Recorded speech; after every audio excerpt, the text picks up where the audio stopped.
Vlad, Maula, papawara kayo. May kailangan ako sabihin sa inyo. Ano po yun, Ginoong Santos? Hindi ko alam kung paano ko ito sabihin sa inyo, pero kailangan ko isala aking patahian. Po? Patagal na panahon tayo nagsikap dito. Pero ngayon, napakahirap pala sa akin ang makipagsabayan sa mga online shop tulad ng Lazada, Shopee, TikTok Shop.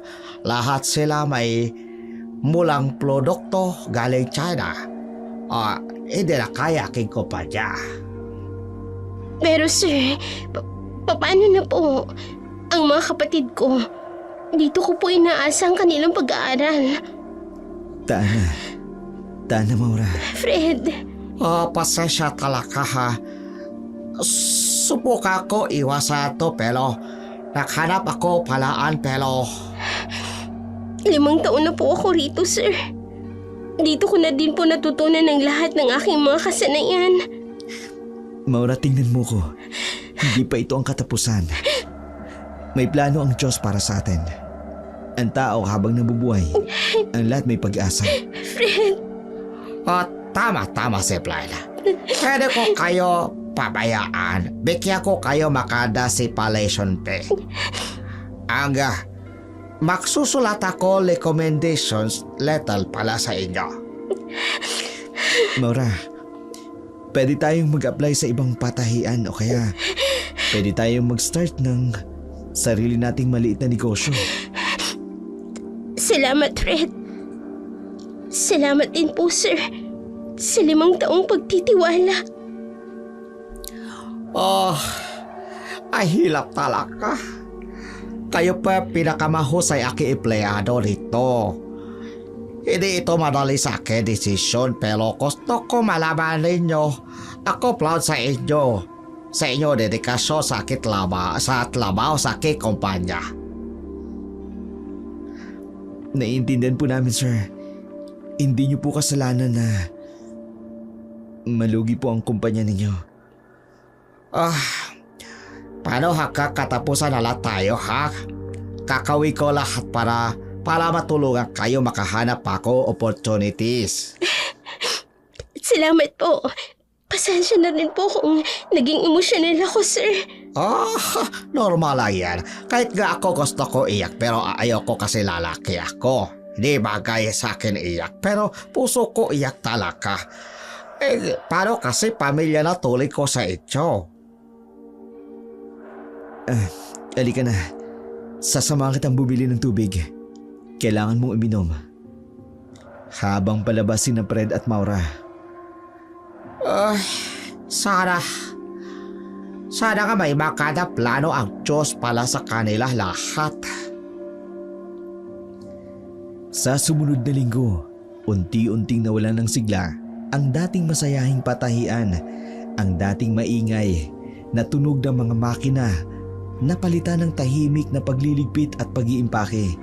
Bawat araw, may isa-isang makinang tinatabihan ng kahon, handang iuwi ng mga empleyado bilang parte ng kanilang huling sahod. Si Fred at Maura, nanatiling matatag sa gitna ng pagbabago. Si Fred, tuwing umaga, nagdadala ng pandesal para sa lahat. Sinisigurado na kahit sa huling mga araw, may pagkakaisa pa rin silang lahat. Si Maura naman, kahit may bigat sa puso, nagpapatuloy pa rin sa pagtuturo sa mga bagong manggagawa ng mga huling tekniko na dapat nilang matutunan bago magsara ang kumpanya. Si Ginoong Santos, araw-araw na nakikitang nakaupo sa kanyang opisina, kaharap ng mga lumang resibo at litrato ng kumpanya noong mga unang taon nito. May isang litrato ng kanyang amang nakatayo sa harap ng patahian noong inauguration nito, isang pangarap na nabuo na ngayon unti-unti nang nawawala. Sa huling linggo, nagkaroon ng simpleng handaan. Dala-dala ng bawat empleyado ang kanilang mga espesyal na ulam. Nagtipon-tipon sila sa dating workshop area na ngayon halos wala ng laman. Si Aling Mili, ang pinakamatandang empleyado, nagdala ng kanyang kilalang minudo. Si Ben, ang messenger, nagdala ng kanyang asawang mahilig magluto ng pansit kahit malungkot, na puno ng tawanan at kwentuhan ang lugar habang binabahagi nila ang kanilang mga alaala sa loob ng patahian. Nang dumating ang mga huling araw, isa-isang nilalagyan ng kandado ang mga pinto. Ang dating masigabong patahian ay naging tahimik na gusali na lamang.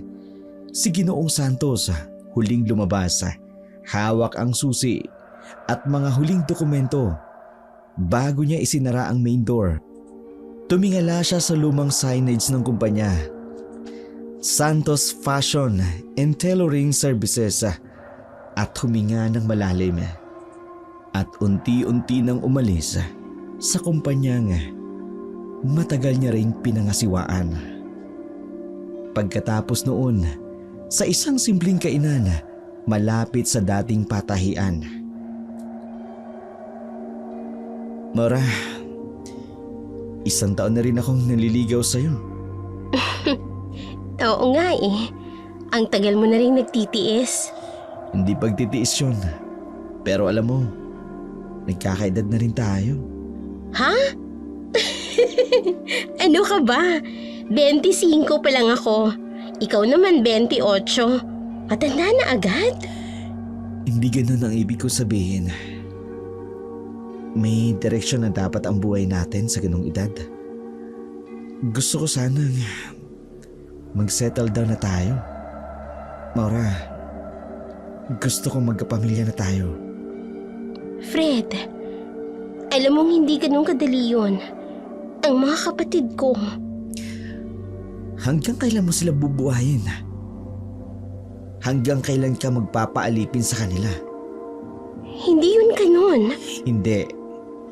Sinong tumigil sa pag-aaral para lang makapag-aral sila? Sinong nagsakripisyo ng sariling pangarap? Responsibilidad ko sila. Responsibilidad mo rin ang sarili mo. Ilang taon mo na silang pinapaaral. Si John, 3 beses nang nag-shift ng course niya. Si Ami, laging may excuse. Mahirap daw. Pero nakikita ko sa Facebook, puro lakwatsa. Bata pa kasi sila. Naghahanap pa ng direksyon.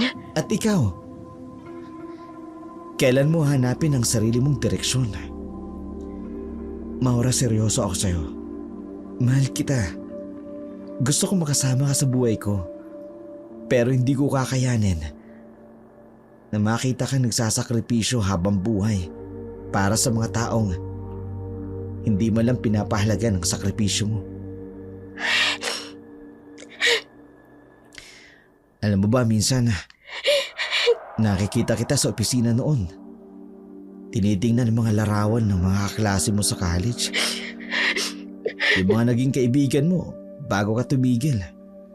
Lahat sila may kanya-kanya ng buhay ngayon. May naabot na. Hindi naman ako nagsisisi. Hindi nga ba, Maura? Hindi naman mali na mahalin mo ang pamilya mo. Pero hindi rin mali na mahalin mo ang sarili mo. Nahayaan mong mahalin ka. Fred, natatakot ako. Natatakot ka sa... Saan? Saan ka natatakot? Na baka pagdating ng araw, sisihin nila ako. Na baka kapag hindi ko magampanan yung responsibilidad ko sa kanila, kapag nagkapamilya na ako. Hindi ba pwedeng turuan natin silang tumayo sa sarili nilang mga paa? Hindi ba mas magandang makita nilang masaya ang atin nila kaysa makita nilang lagi kang pagod at nag-aalala? Hindi kita minamadali. Pero gusto ko lang malaman mo, handa ako samahan ka. Kung gusto mo, natulungan pa rin sila, gagawin natin. Pero may hangganan, may plano. Hindi yung buong buhay mo itatali mo sa kanila. Alam mo, minsan naiinis ako sa'yo. Bakit ka naman nainis sa akin? Kasi, laging tama ang mga sinasabi mo. Parang salamin ka na ayaw kong tingnan. Kasi nakikita ko kung gaano ko katanga minsan. Akala ko kung gaano ka kapangit. Hindi ka tanga. Masyado lang mabuti ang puso mo. Fred, Mm. pwede bang bigyan mo pa ako ng konting panahon? Hindi para sa kanila, kundi para sa akin. Para maayos ko ang sarili ko. Para sigurado ako kapag sinagot kita. Hindi yun dahil sa na-pressure ako o dahil sa takot. Kundi dahil handa na talaga ako. Para sa'yo, Maura. Kahit gaano pa katagal. Sa isip ni Maura, kapag dalawang bagay ang mahal mo, pero tama si Fred, may pagkakaiba ang pagmamahal na nagpapalaya at ang pagmamahal na nakagapos. At sa kabila ng lahat ng takot at alinlangan, alam niyang si Fred ang laging tanging taong handang intindihin ang lahat ng komplikado sa buhay niya. Siguro nga, panahon na para mahalin niya rin ang kanyang sarili. Sa huli, nagdesisyon siyang sumama kay Fred sa kanilang probinsya.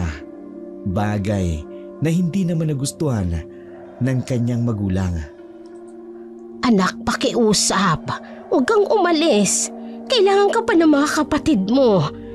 Naipagod na ako. Ilang taon na ako nagsasakripisyo para sa kanila. Maura, maintindihan mo sana. Si Junior, gusto ko naman na makapagtapos. Konting tulong na lang. Matalino naman siya, anak. Ay, Nay, ganyan pa din yung sinabi niyo kay Ricky at kay Jenny noon. Pero ano pong nangyari? Pareho pong hindi nakapagtapos. Binigay ko na po ang lahat. Pera, pagod, oras, lahat po, Inay. Nagkamali sila, anak. Pero si Junior, iba na yan. Nangako rin po sila noon, Inay. Paulit-ulit na lang po. Alam niyo po ba kung gaano kasakit makita silang nasasayang ang pinaghirapan ko? Maura, anak, pamilya natin sila. Responsibilidad natin. At kailan po nila maiintindihan ang responsibilidad nila sa sarili nila? Kailan po sila matututong tumayo sa sariling paa nila? Hanggang kailan po ako? Konting pagtitiis na lang, anak. Mahirap lang tayo. Alam mo naman yan. Opo, mahirap lang tayo. Kaya nga po ako nagsusumikap. Tinatahi ko na lahat ng damit na kaya kong tahiin. Nag-overtime ako kahit pagod na. Pero ngayon, wala na akong trabaho sa patahian. Gusto niyo pang ipapasan sa akin ang mga responsibilidad nila? Saan ka pupunta, anak? Paano kami? Anong gagawin mo? Hindi ko po alam, Inay. Pero kailangan ko pong umalis. Hindi po ako robot na hindi napapagod, na walang pangarap. May plano rin po ako para sa sarili ko. Maawa ka naman sa amin, anak, sa mga kapatid mo. At kailan naman po sila naawa sa akin? Sa mga sakripisyo ko, sa mga pangarap kong naglaho dahil sa kanila. Patawad, Inay, pero this time, sarili ko naman ang bibigyan ko ng pagkakataon. Anak naman, paano kung magkasakit kami? Paano kung... Nay, masyado na po akong napagod. Masyado na po akong nasaktan. 5 taon akong nagbigay ng lahat. Pero tama na po. Kailangan ko nang mahalin ang sarili ko. Kailangan ko nang bigyan ng direksyon ng buhay ko. Maura, anak, huwag mo naman kaming iiwan. Hindi na po ako masaya, Inay. Hindi ko na po kaya. Pasensya na po. Pero kailangan ko na pong umalis. Pangako po, kapag nakatayo na ako sa sarili kong mga paa, tutulong pa rin ako. Pero ngayon, kailangan ko munang ayusin ang sarili ko. Mabigat ang bawat hakbang ni Maura habang lumalayo sa kanilang bahay. Pilit niyang hindi nililingon ang paulit-ulit na pagtawag ng kanyang ina. Ngunit hindi niya mapigilan ang pagpatak ng kanyang luha. Mahigpit ang hawak niya sa lumang maleta, ang tanging makakasama niya sa bagong landas na tatahakin. Ang dating masayang tahanan, naging kulungan ng kanyang mga pangarap, at sa kabila ng hapding nararamdaman sa kanyang puso, alam niyang tama ang kanyang desisyon. Sa bus terminal, tahimik siyang nakaupo sa isang sulok. Hinihintay si Fred, ang dating katrabaho sa patahian. Ilang araw na rin pinag-isipan ni Maura ang alok nito na tumulong sa paghahanap ng trabaho sa syudad. Habang pinagmamasdan ang mga taong may kanya-kanyang pupuntahan, napabuntong hininga siya. Sa unang pagkakataon sa loob ng 5 taon, hindi siya nagmamadali para sa iba. Hindi siya naghahabol ng oras para masuportahan ang mga kapatid. Sa wakas, ang oras ay kanya lamang. Ngunit bakit tila mas mabigat pa rin ang kanyang dibdib? Nakita ni Maura si Fred na naghihintay sa terminal, suot ang puting t-shirt at ang maong na pamilyar sa kanya. Maura! Kumusta? Buti nakaalis ka sa inyo. Oo nga. Fred, hindi madali. Pero kinailangan kong gawin. Teka sandali. Umiiyak ka ba? Lika nga dito at yayakapin kita. Hindi ko na kasi kinaya, Fred. Ang dami nilang hinihingi. Ang dami ko nang pinigay. Alam ko. Kaya kita inalok na sumama sa akin sa probinsya. Doon, tayong dalawa lang. Walang makikialam sa buhay natin. Sigurado ka na ba dito? Malayo ang Maynila at ang Capiz ah. Wala akong kakilala doon. May ako naman, di ba? Nandito ako para sa'yo. Hindi pa ba sapat yun? Maganda doon, pangako. Tahimik, malayo sa gulo ng syudad. Perfect para sa ating dalawa. Paano kung maghanap ako ng trabaho doon? May mga patahian ba? Ako nang bahala sa'yo, huwag kang mag-alala. May plano ako para sa ating dalawa. Ano bang plano yun, Fred? Kasi alam mo naman, sanay ako na may sariling kita. Sus, relax ka nga lang. Basta magtiwala ka lang sa akin. May sarili akong lupa doon. May bahay na rin. Pwede tayong magtanim, mag-alaga ng manok. Farm life? Hindi ako sanay nun ah. Matututo ka. Maganda nga yun kesa sa pagtatayo sa Manila. Doon malaya tayo. Walang pressure. Walang demands galing sa pamilya mo. Namimiss ko na agad sila, Fred. Siyempre normal lang yan. Pero tatandaan mo kung bakit ka umalis. Hindi para sa sarili mo. Para sa future natin. Maya-maya pa nagsalita na ang konduktor ng bus na paalis na ito. Oh, ayan na pala ang bus natin. Ready ka na ba? Wala nang atrasan to. Promise mo ha? Aaligaan mo ko. Promise, magtiwala ka sa akin. Gagawin ko ang lahat para maging masaya ka doon. Kinuha ni Fred ang maleta. At si Maura naglakad na rin papunta sa bus. Paalam, Maynila. Tara na. Naghihintay ng bagong buhay natin doon. Sa loob ng bus patungong Capiz, pinanunood ni Maura ang paglahon ng mga ilaw sa syudad. Katulad ng mga ilaw na yun, unti-unting nawawala sa kanyang paningin ang mga alinlangan. Natulog siya sa biyahe. Ang ulo ay nakasandal sa balikat ni Fred habang ang mga pangarap ng bagong simula ay sumasayaw sa kanyang isipan. Ngunit ang mapayapang biyahe, hudyat lamang ng isang mapait na katotohanan.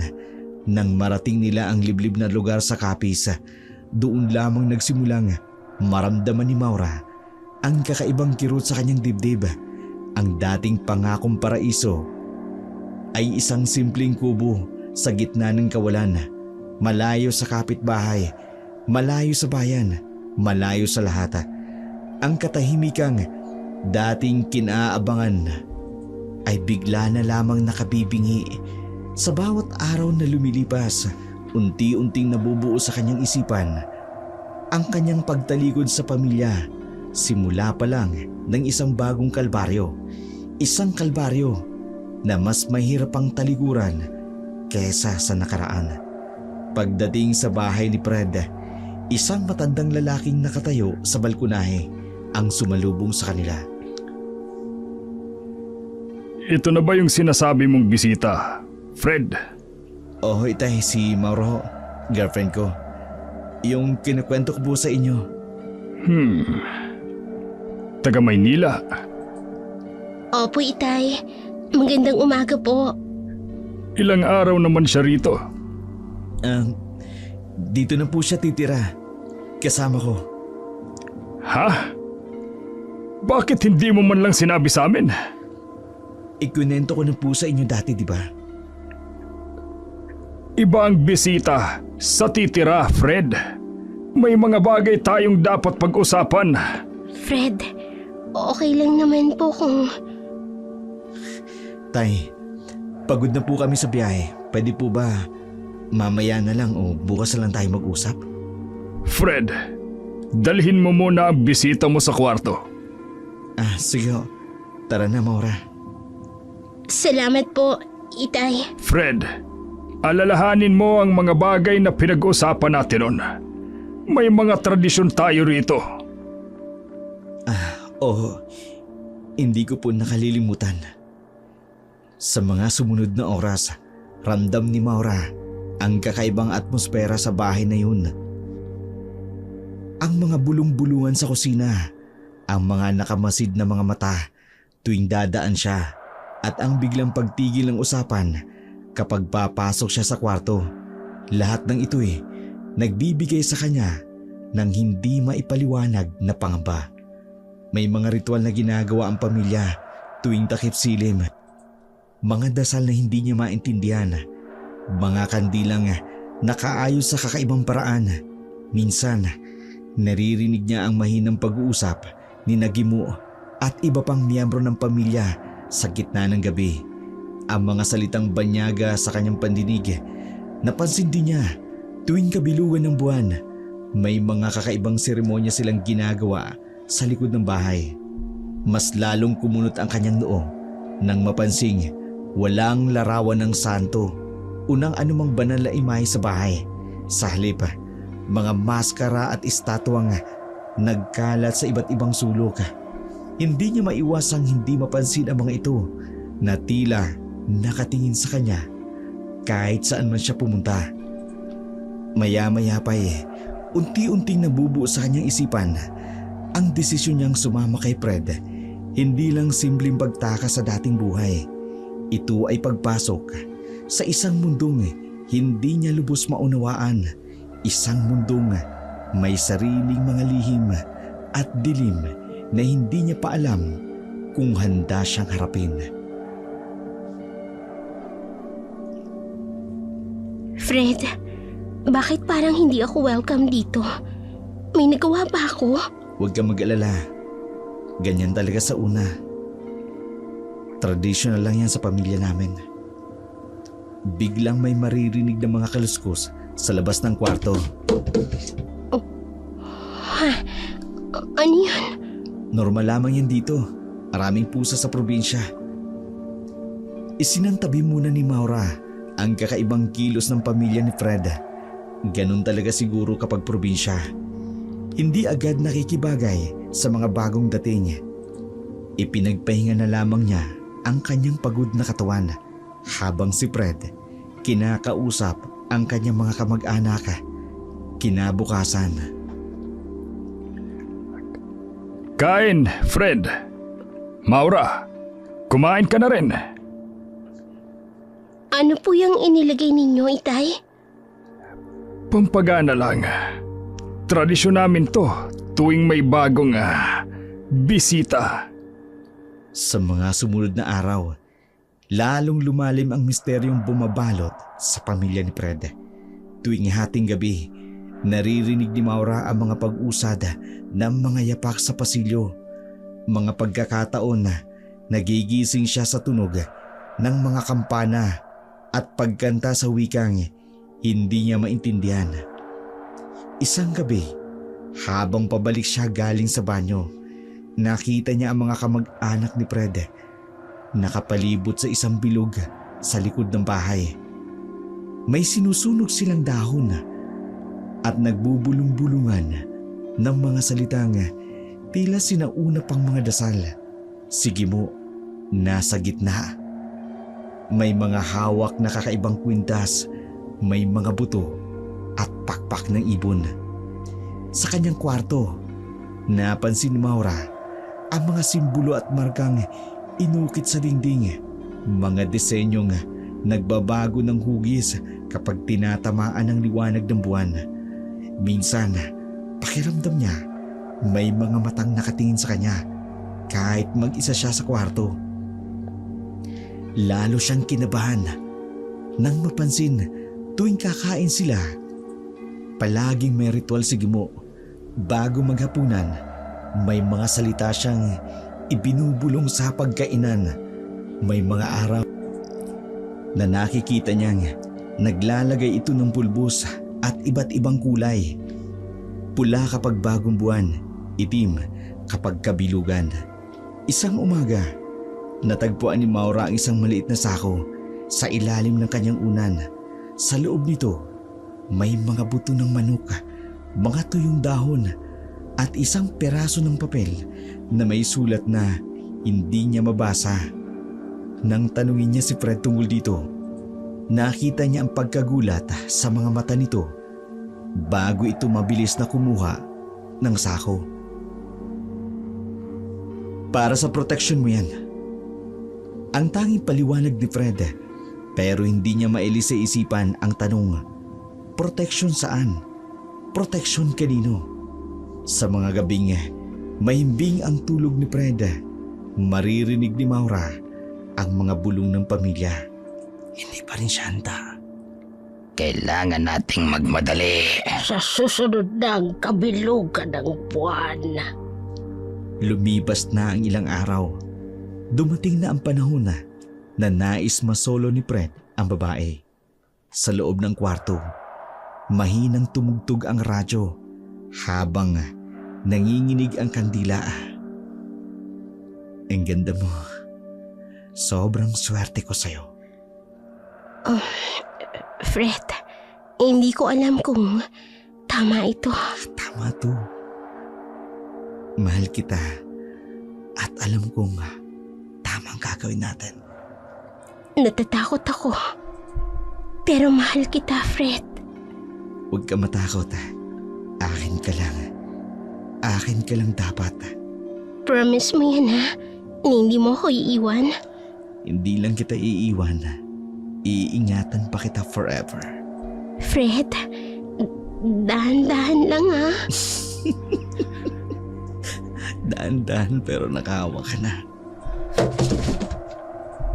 Sa mga sandaling yun nakalimutan ni Maura ang lahat ng kanyang agam-agam. Ang dating takot sa mga kakaibang pangyayari sa bahay na yun, napalitan ng matinding pagnanasa niya kay Fred sa bawat halik. Sa bawat haplos, parang may apoy na dumadaloy sa kanyang mga ugat. Ang unang gabing yun, naging simula ng marami pang magdamag na nagbigay kulay sa kanilang pagmamahalan. Sa bawat pagkakataon, mas lumalalim ang tiwala ni Maura kay Fred hanggang sa tuluyan na siyang bumigay sa mga pagnanasa ng kanyang puso't isipan. Ngunit sa gitna ng kanilang matinding pagmamahalan, may kung anong kakaibang enerhiya ang dumadaloy sa paligid. Mga bulong-bulungan sa hangin, mga kanta mula sa malayo, mga hindi maipaliwanag na presensya na tila nagmamasid sa kanilang bawat kilos. Lumipas pa ang mga buwan, nabuntis si Maura Sa halip na kasiyahan, napansin niya ang labis na kasabikan ng pamilya ni Fred. Madalas silang magdala ng pagkain at halamang gamot na hindi pamilyar kay Maura. Sinabi nilang para ito sa kanyang kalusugan, ngunit tila may hindi tama sa kanilang mga ngiti at kilos. Sa kusina ng bahay ni Fred, isang umaga. Ito, Maura. Inumin mo. Para sa bata. Ano pong uri ng tsayan, Tay? Espesyal na halamang gamot. Pinalalakas nito ang sanggol. At ikaw? Medyo kakaiba po kasi yung amoy. Parang may halong... Inumin mo na. Baka lumamig. Good morning! Oh, binigyan nga pala ni tatay ng gamot. Fred, hindi ko alam kung kaya kong inumin to. Para siyang may halong tugo. Maura, para sa anak natin. Bakit ba ang dami mong tanong? Natatakot lang ako. Hindi ba pwedeng regular vitamins na lang? Hindi, I mean, mas maganda to. Traditional namin tong gamot. Sa hapunan, kasama ang buong pamilya. Maura, anak, kumain ka pa. Ano po yung pulbos na yan, Lola? Para mas lumakas ang bata. May espesyal na dasal yan. Pero bakit po pula yung kulay at parang may amoy? Ay nako, huwag ka na masyadong maraming tanong, Iya. Baka mapano pa yung dinadala mo. Oo nga, kumain ka na lang. Pero Fred, May problema ba sa mga binibigay namin sa'yo, Maura? wala naman po. Pero Please. kasi... Para sa baby natin. Maya-maya pa sa kusina habang nagugas ng pinggan. Fred, natatakot ako. Bakit ganyan sila kung makalinga sa akin? Normal lang yan. First baby natin to, kaya excited sila. Pero yung mga gamot, yung mga dasal, yung pulbos... Makinig ka sa akin. Wala kang dapat ikatakot. Tradisyon namin to dito. Mahalaga sa unang anak. Bakit? Ano bang meron sa unang anak? Wala. Basta para sa amin. Espesyal. Ganun. Isang gabi, narinig ni Maura ang usapan sa labas ng kwarto. Malapit na. Kailangan nating maghanda. Sigurado ka ba na siya? Oo. Nakita ko ang mga tanda. Ang bata. Siya ang hinihintay natin. At si Maura. Ako nang bahala sa kanya. Nagsimulang maging malihim si Fred tuwing gabi. Madalas itong nawawala. Nang tatanungin ito ni Maura kung saan pumupunta, hindi ito nagbibigay ng malinaw na sagot. Bagamat nagdududa, pinili niyang manahimik upang hindi magdulot ng away. Ang init. Fred? Bakit wala siya sa tabi ko? Makapunta nga muna sa labas.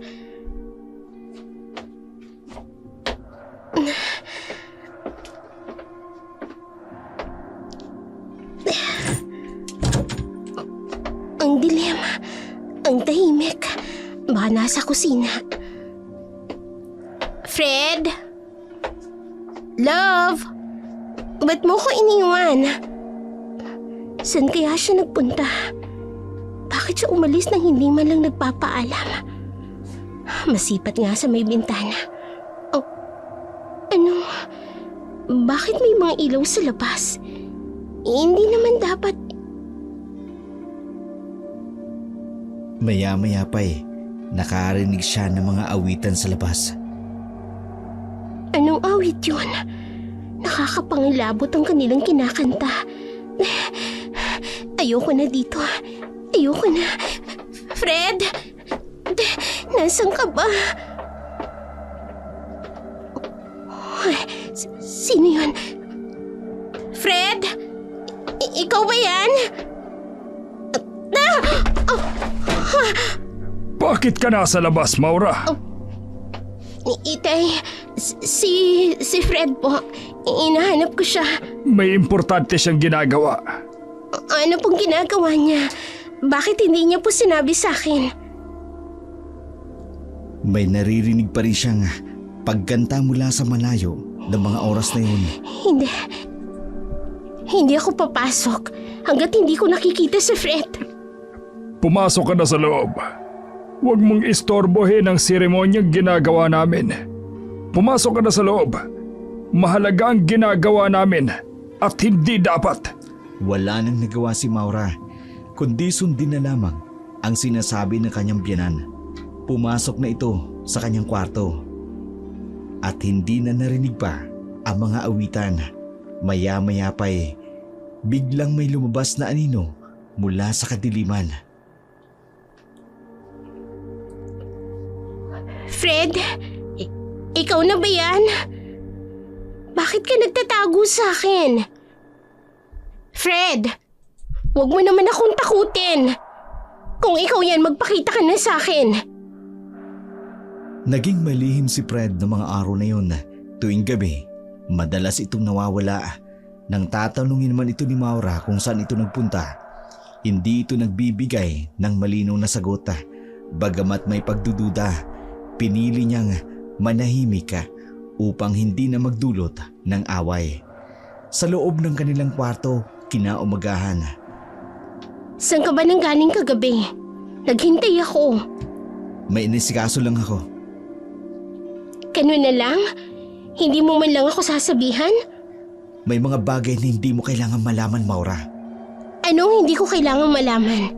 Asawa mo ko. Mawawala ako ng ilang linggo. May kailangan akong gawin para sa pamilya ko. Pamilya mo? Ako na ang pamilya mo ngayon. At itong anak natin. Hindi mo naiintindihan. Ano bang hindi ko naiintindihan? Na pinabayaan mo akong mag-isa kagabi? Naaalis ka ngayon nang hindi man lang nagpapaliwanag? May mahalagang obligasyong nakaatang sa akin. Hindi ko sila pwedeng baliwalain. At ako, pwede mo akong baliwalain.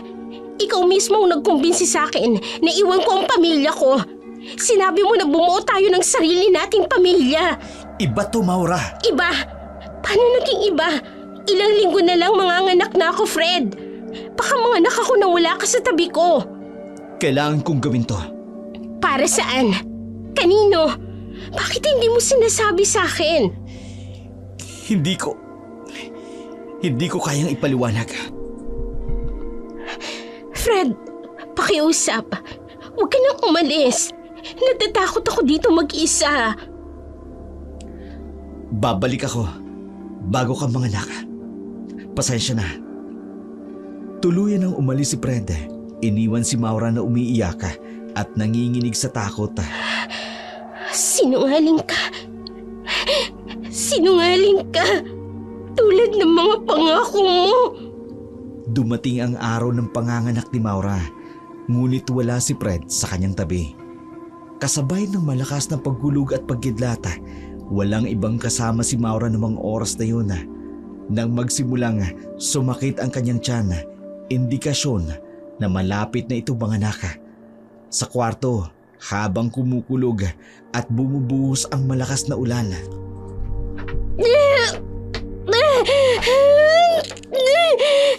Hindi ko na kaya. Fred! Fred, nasan ka? Ano pa naman yan? Kung kailan ako manganganak, tsaka naman siya wala rito. Saklolo! May tao ba dyan? May nakakarinig ba sa tawag ko? Itigil mo! Tulungan niyo ako! Manganganak na ako!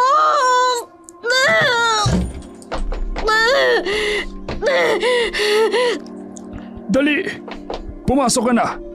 Ito na ang oras na hinihintay natin! Ay, naaamoy ko na ang dugo. Hindi, paano yun nalaman? Sinabi ko nang huwag ka nang magtanong. Bumukaka ka. Ayan, mas malaki pa. Kailangan kailangang makita ko ng buo! Ayoko! Dali niyo na ako sa ospital. Si Fred! Kailangan ko si Fred! Teka! Ano ba? Bakit kayo naglalagay ng pulbo sa paligid ko? Ano ba yan? Huwag ka nang makulit. Ako ang pinakamahusay na kumadrona dito sa sityo. Ilang daang sanggol nang dumaan sa mga kamay ko. Ang mga mata mo, kakaiba. Bakit parang nagnginging? Hinga ng malalim. Dugo ng ina. Init ng bata. Anong ibinubulong mo? Tulak! Mas malakas pa! Kailangan naming makuha ang bata bago sumapit ang ating gabi! Dugo ng bagong buhay. Handog sa aming lahi. Hindi! Tigilan niyo yung mga dasal na yan! Tulak pa! Nandito na siya! Nandito na!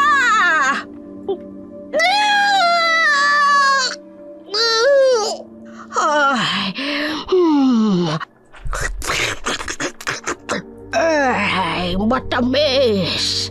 Talisay at perpekto! Iniwan yung anak ko! Bakit mo tinitilaan? Patikim! Patikim din ako! Hindi. Mga demonyo kayo. Okay na ang anak ko. Okay na. Hindi pwede. May ritual pang kailangan pa namin. Wala akong pakialam sa mga ritual nyo. Ibigay nyo ang anak ko. Biglang kumidlata. Nagdilim ang buong kwarto. Madahimik ka! Hindi mo alam ang kapangyarihan ng dugo ng sarili mong anak! Nangilabot ng husto si Maura matapos manganak. Nakita niya ang kababalaghan sa pamilya ni Fred. Nagkamali siya ng desisyon na iwan ang responsibilidad sa mga kapatid nito. Nagsisi siya na sumama pa siya sa lalaking ito. Ang anak na lamang nito ang pinaguhugutan niya ng lakas. Nararamdaman niyang hindi maganda ang magiging buhay nila ng anak niya. Kaya nagplano siyang umalis na lamang ng lugar na yun. Matapos makabawi ng lakas, dumating na rin si Fred. Ininsist ni Maura na pabinyagan agad ang anak nila. Nais ni Maura, kung di man siya sa bayan isinilang, nais nitong sa bayan pabinyagan. Subalit sa hapagkainan sa umaga. First baby natin ito. Total hindi naman siya sa bayan ipinanganak. Gusto ko sana sa bayan natin siya pabinyagan. Napag-usapan na namin ni tatay. Sa sityo na lang dapat ang binyag sa kapilya. Ha? Pero itay, ang layo nun sa bayan. At saka wala namang pari doon. May kinausap na kaming pare. Sariling pari? Paano? Mas practical ito, tsaka intimate. Pero gusto kong imbitahan sina inay. Kahit sila lang. Para makita nilang apo nila. Biglang hinampas ang mesa. Hindi pwede! Itay, Tama si tatay. Masyadong komplikado kung may ibang tao. komplikado. Binyag lang naman Bakit parang may itinatago kayo? May mga bagay na hindi dapat nakikita ng ibang tao. Anong ibig mong sabihin? Maura, magtiwala ka lang. Para sa ikabubuti ng anak natin. Para sa ikabubuti? O para sa mga ritual ninyo na hindi ko naman maintindihan? Maura, makinig ka. Hindi ka namin pipilitin. Pero may mga consequences kapag hindi mo kami sinunod. Pinagbabantaan niyo po ba ako, itay? Hindi sa ganun.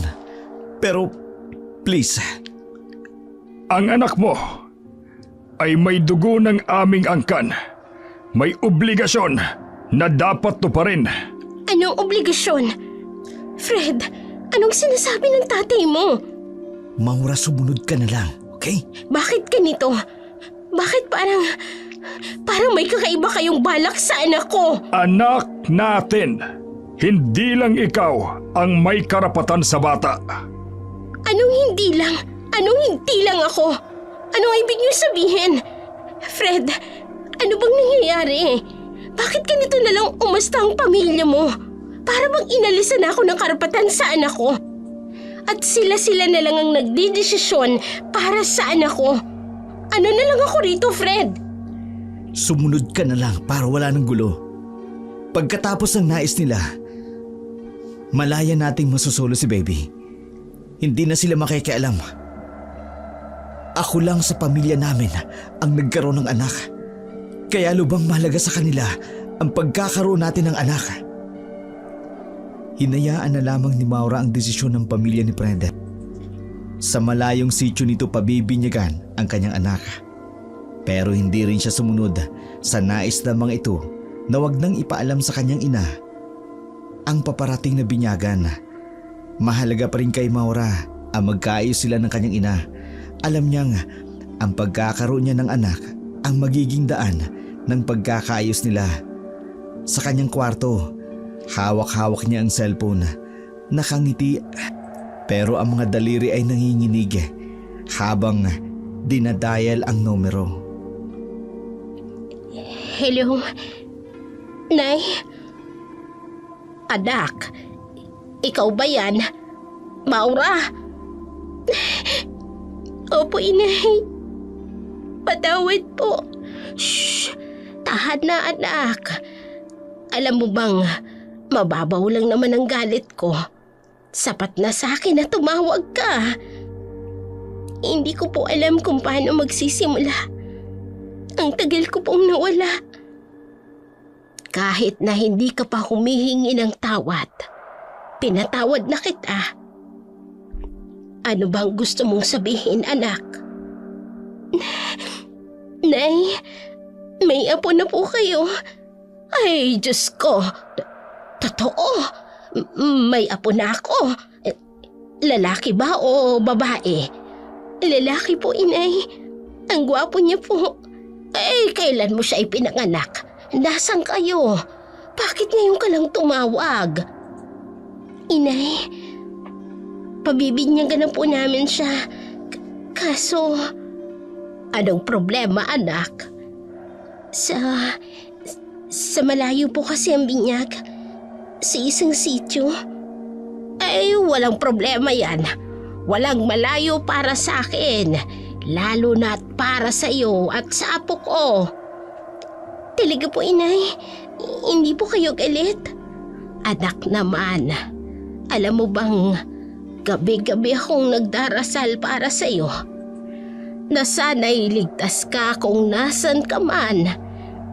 Inay, miss na miss ko na po kayo. Ngayon alam ko nang ligtas ka at may apo pa ako. Walang kasing dakilang ligayang nararamdaman ko ngayon, anak. Pupunta po kayo talaga? Kahit malayo? Oo naman, kahit sa bundok pa yan. Basta sabihin mo lang ang eksaktong address, ha? Pero, Nay, may dapat po kayong malaman. Ay, ano naman yun, anak? Kakaiba po kasi sila dito, eh. Yung pamilya po ni Fred. Si Fred? Yun ba yung asawa mo? Abay sige, kwentuhan mo nga ako. Magkwento ka. Nay, natatakot po ako eh.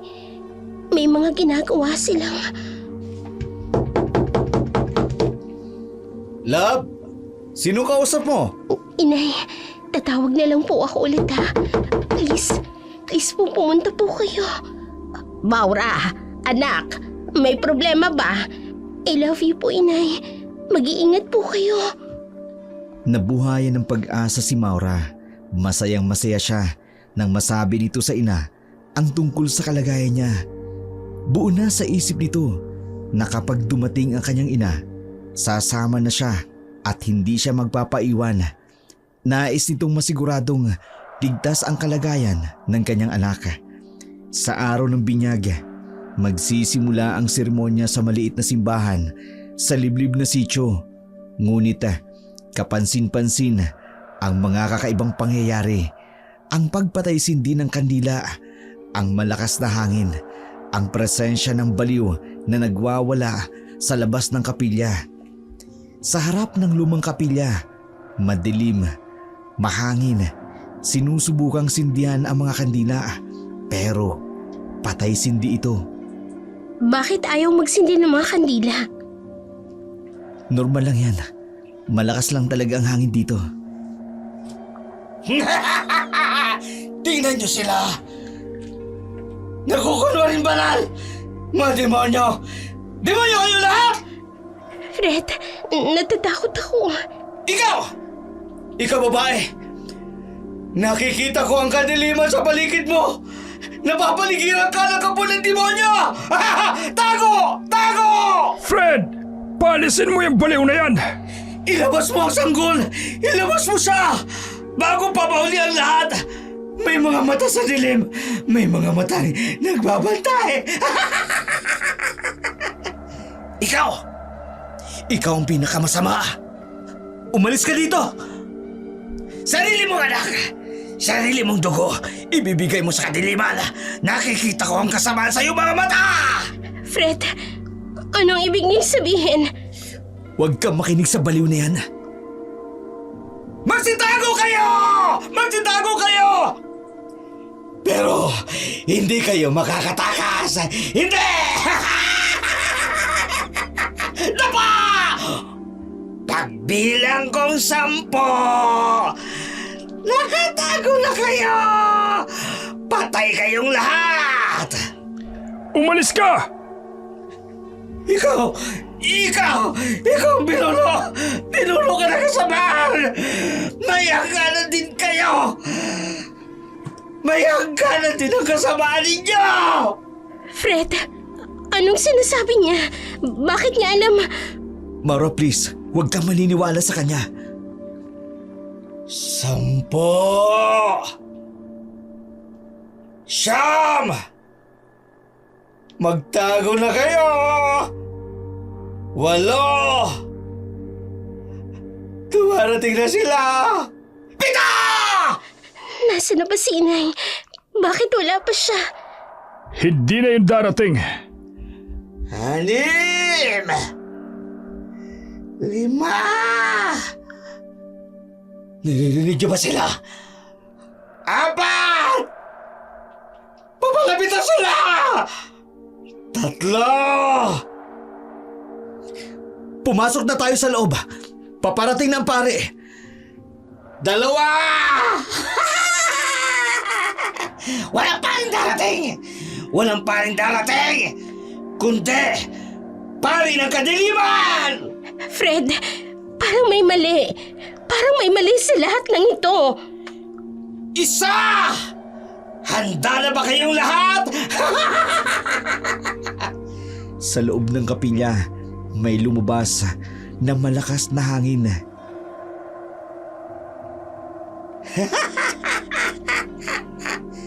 Sino?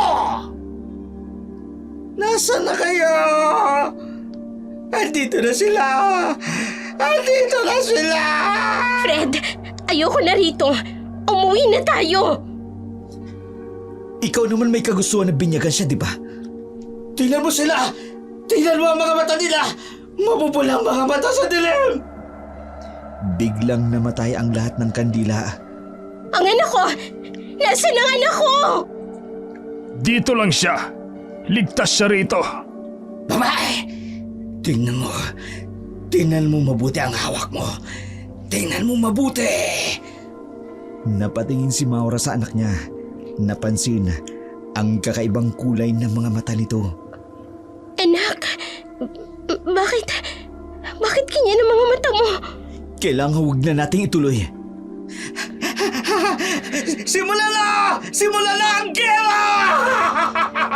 Naririnig ninyo? Naririnig niyo ba ang kampana? Ang kampana ng simbahan! Ang kampana tumutulog papunta sa impyerno! Takbo! Nang may marinig silang kakaibang tunog mula sa altar, Oras na! Oras na! Fred! Fred, anong nangyayari?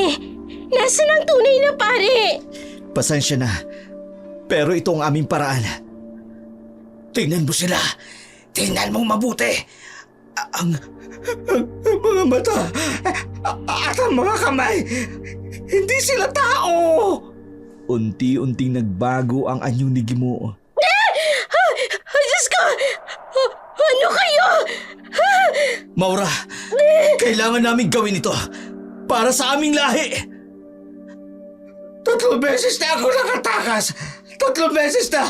Pero ikaw, hindi ka na makakatakas. Taranta si Maura sa mga nangyayari. Naiinis siya. Dahil halos pinabayaan lamang ni Fred ang ama nito na gawin sa kanyang anak ang nais nila. Maya-maya pa'y dumating ang tunay na pare. Biglang nagbago ang aura ng mga tao sa loob ng kapilya na tila galit na galit. Ang kapilya ay itinalagang dalanginan ng mga sumasampalataya. Itinalaga sa gawaing paglilingkod sa Diyos. Hindi ito dapat pinamumugaran ng alagad ng kasamaan. Tumindig kayo at lumabas sa ngalan ng Panginoong makapangyarihan. Walang kapangyarihan dito ang pananampalataya mo! Sino kayo para lapastanganin ang banal na lugar na ito? Father, huwag kayong makikialam. Kayo ang huwag makialam sa gawaing paghahandog para sa bata. Sa Diyos siya dapat ihandog, hindi sa kadiliman. In nomine Patri, et Filii, et Spiritus Sancti! Itigil mo yan! Father, tulungan niyo po kami! Magtapat ka, kaaway! Sino ka? At bakit mo nilapastangan ang lugar na ito? Amin ang batang yan! Kailangan namin ang kanyang dugo! Exorzamute! Omni! Emundo et Spiritu! Bigay mo na ang bata! Hindi! Demonyo ka! Demonyo kayong lahat! Maura, lumapit ka sa akin. Dala mo ang bata. Biglang lumabas ang tunay na anyo ni Gimo. Maitim ang mga mata. Huli na ang lahat! Nasa amin na kayo!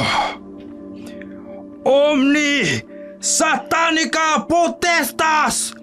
Omni Incursio Infernali Adversari! Maura, pasensya na. Pero kailangan namin kunin ang anak natin. Hindi siya anak natin! Halimaw ka! Maura, magdasal ka! Magdasal ka! Ama naming sumasalangit ka. Sundin ang loob mo. Mapasa amin ang kaharian mo. Itigil mo yan! Walang sino man ang makakahadlang! Sa ngalan ng Ama at ng Anak at ng Espiritu Santo! Napasigaw ang mga halimaw sa sakit.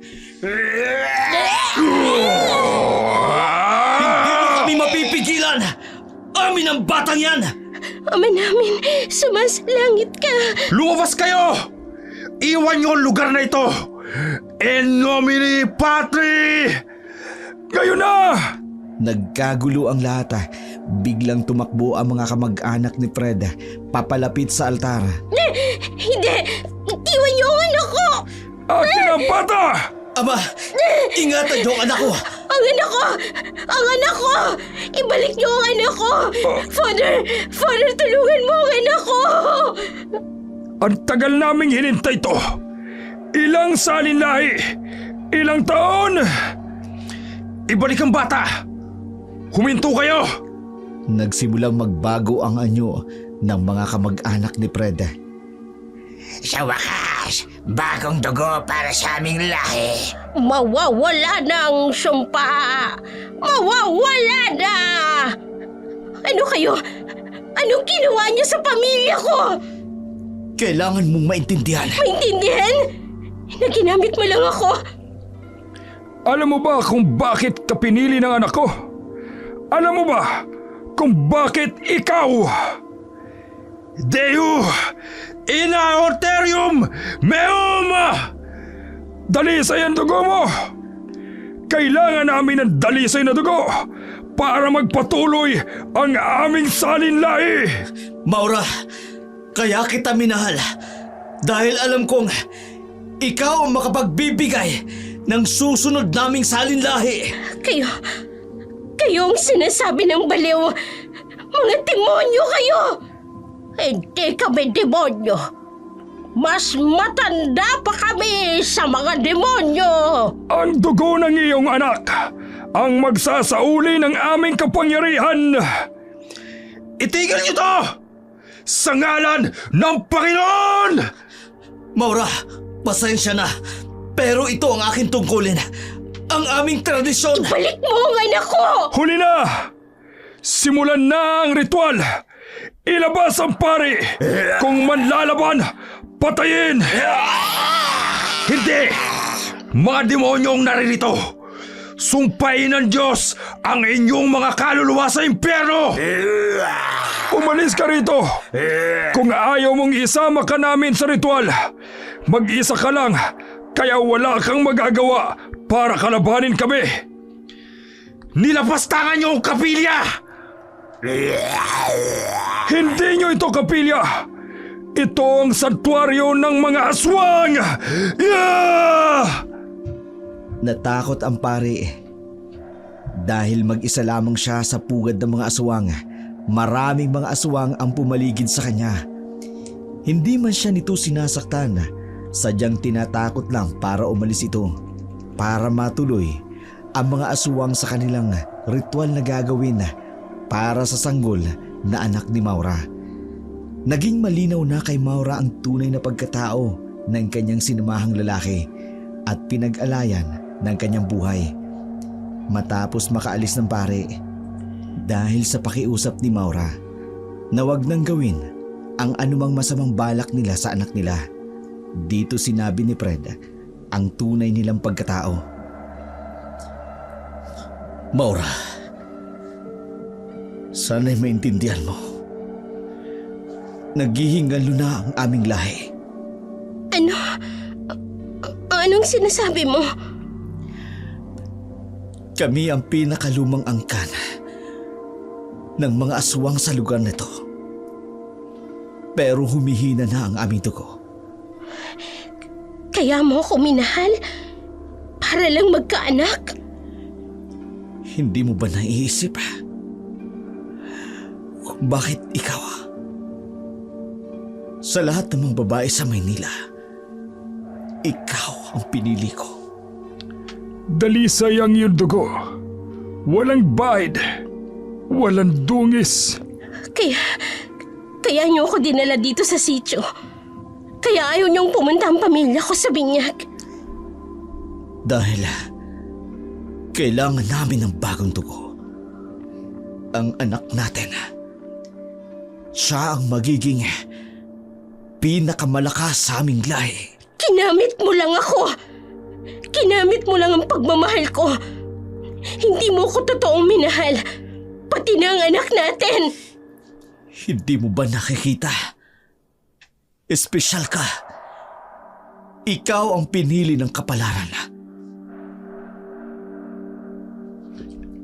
Ang iyong anak, ang aming apo, siya ang magdadala ng bagong kapangyarihan.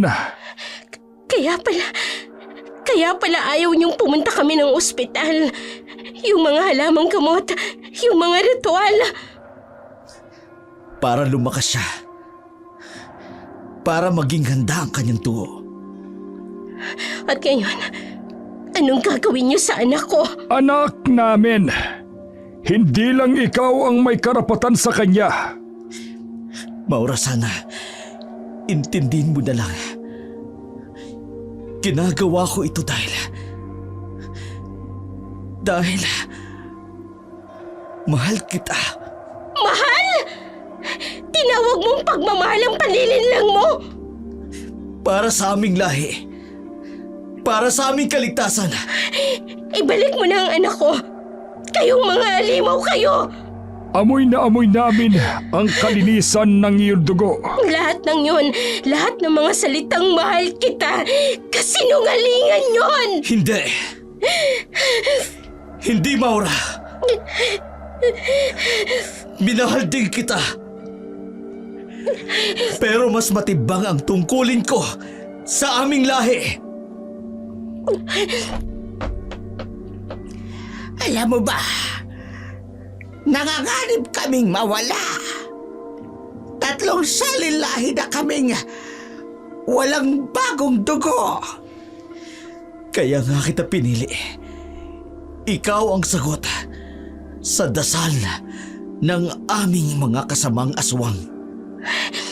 Ang mga pangako mo, ang mga plano natin.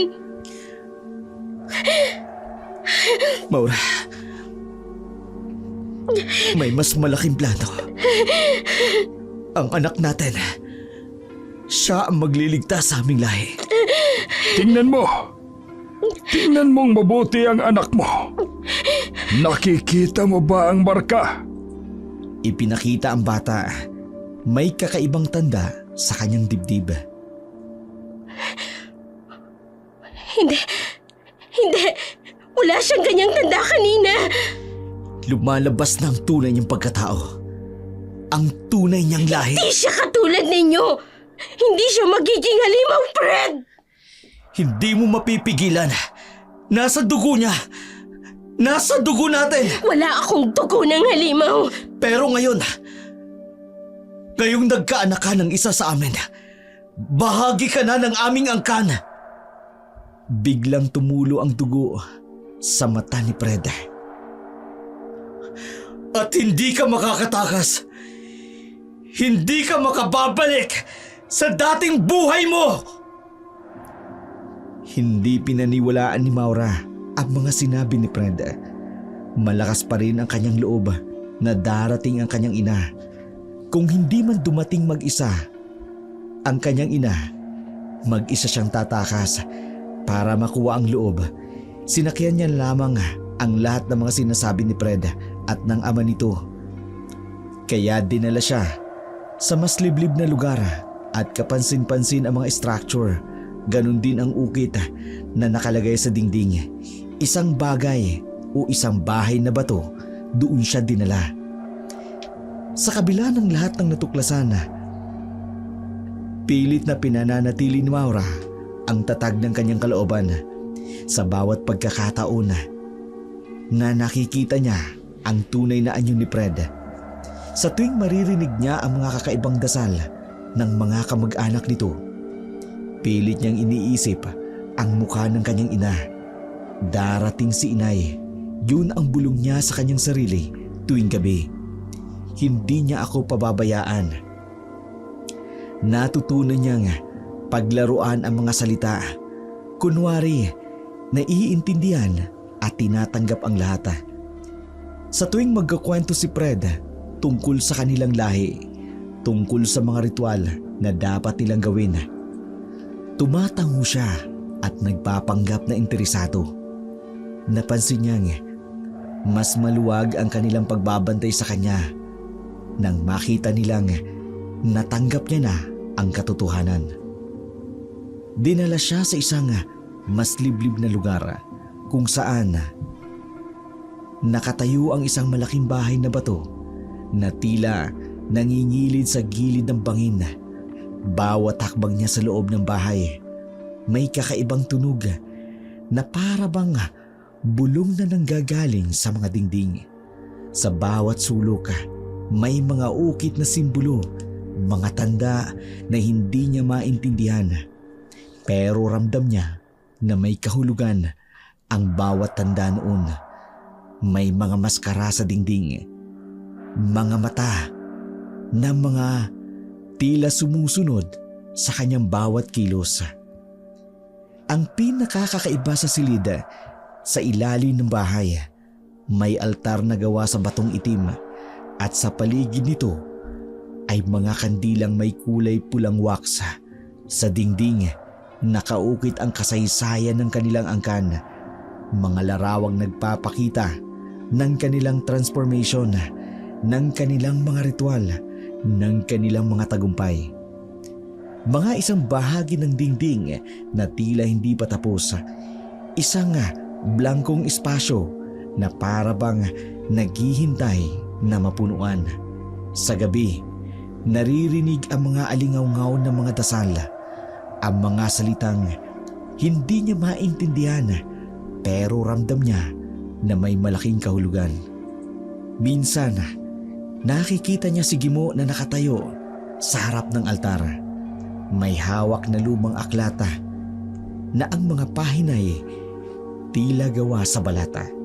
Hindi niya maiwasang hindi mapansin ang blankong bahagi ng dingding na may kaugnayan sa kanyang anak. Habang tumatagal, napapansin niya ang unti-unting pagbabago ng kulay ng mga kandila sa paligid. Mula pula hanggang maitim na pula, tulad ng kulay na dugo. May mga gabi na nagigising siya sa ingay ng mga paa sa bubong at sa umaga may makikitang bakas ng kuko sa lupa at sa paligid ng bahay. Ngunit sa kabila ng lahat ng ito, pinanghahawakan ni Maura ang pag-asa. Sa bawat pagkakataong nakikita niyang nalalapit si Fred at si Gimo sa kanyang anak, kunwari walang problema. Pero sa kanyang isipan, unti-unti niyang binubuo ang plano na pagtakas. Kung hindi darating ang kanyang ina, bulong niya sa kanyang sarili habang nakatingin sa buwan. Siya mismo ang magliligtas sa kanyang anak mula sa halimaw nitong ama.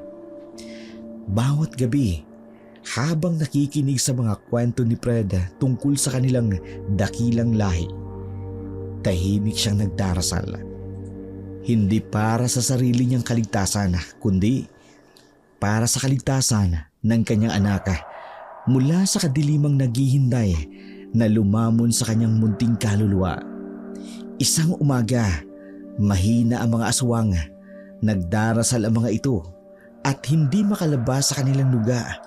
Sinamantala ni Maura ang pagkakataon para lisanin ang sityo na pinagdalan sa kanya, habang ang kanyang anak ay nasa pangangalaga ng mga aswang. Nangako ito sa sarili na babalikan ang kanyang anak. Hihingi ito ng tulong mula sa ibang tao. Anak, pangako. Alam kong hindi ko kakayanin ito na mag-isa. Kailangan ko ang tulong ng ibang tao.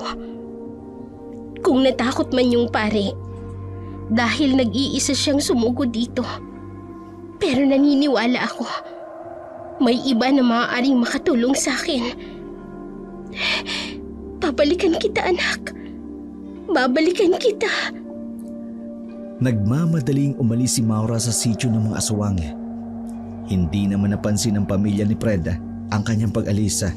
Maging ang ama nito at ang kapilya ay hindi napansing umalis si Maura dahil ang oras ito ay nakatuon sa sanggol na kanilang iaalay sa kabilugan ng buwan. Isang oras at kalahati rin ang kanyang nilakbay. Narating niya ang kapatagan.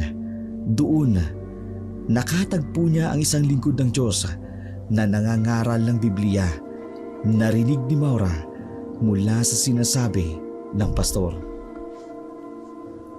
Sapagkat ang salita ng Diyos ay buhay at mabisa. Mas matalas ito kesa sa alimang tabak na magkabila ang talim. Tumatagos ito hanggang sa pinaghihiwalayan ng kaluluwa at ng espiritu, ng mga kasukasuan at ng utak at sa buto, at nakatatalos sa mga iniisip at layunin ng puso. Ang talatang ito, mga kapatid, ay nagpapaalala kung paano ang salita ng Diyos ay hindi lamang simpleng mga salita, kundi ito'y may kapangyarihan upang baguhin ang buhay, tumatagos sa ating kalooban at magbibigay ng kaliwanagan sa ating mga puso at isipan.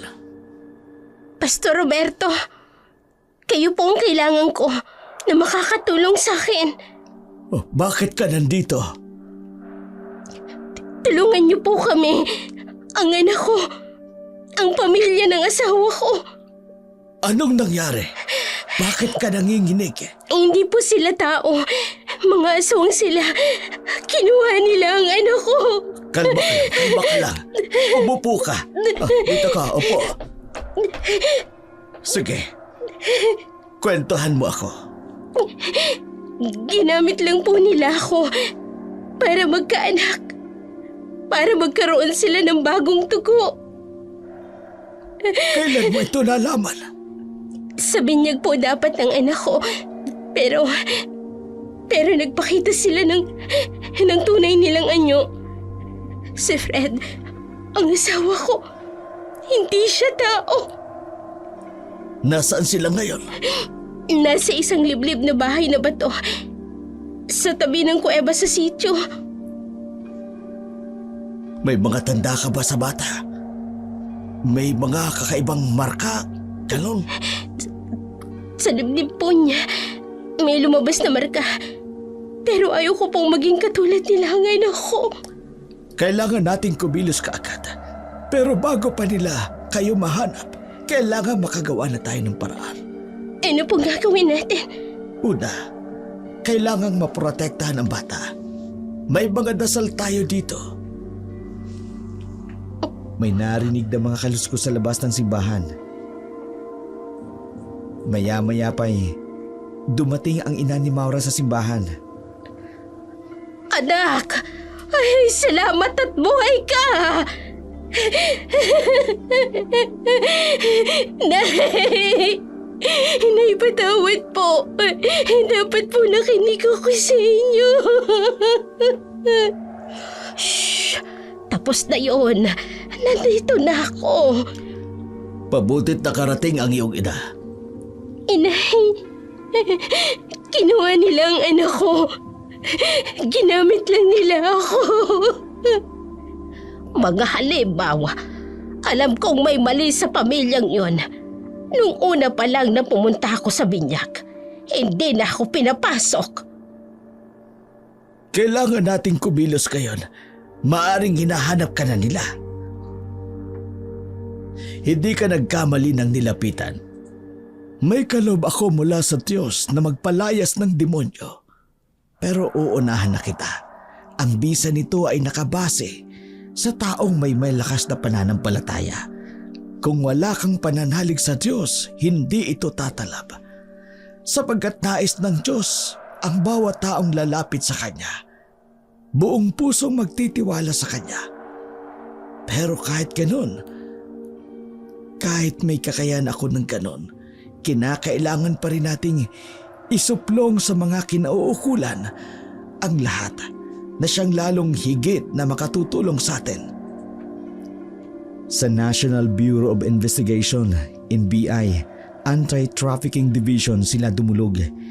Dala ang mga katibayan ng kanilang salaysay, mga litrato ng kakaibang marka sa katawan ng bata, mga video ng mga ritual na natago ni Maura sa kanyang cellphone, at ang death certificate ng mga nakaraang biktima sa lugar na natuklasan nila. Ikwinento ni Maura ang kabuuang pangyayari mula sa pagkakilala nila ni Fred sa patahian hanggang sa pagtuklas ng mga ritual at ng tunay na layunin ng pamilya nito. Ipinakita niya ang mga text messages at voice recording ng mga pag-uusap nila ni Fred kung saan inamin nito ang tungkol sa kanilang angkan at ang planong paggamit sa bata. Ang mga investigador nagsagawa ng background check sa pamilya ni Fred. Natuklasan nila na ang mga nawawalang tao sa lugar na yun, karamihan ay bata.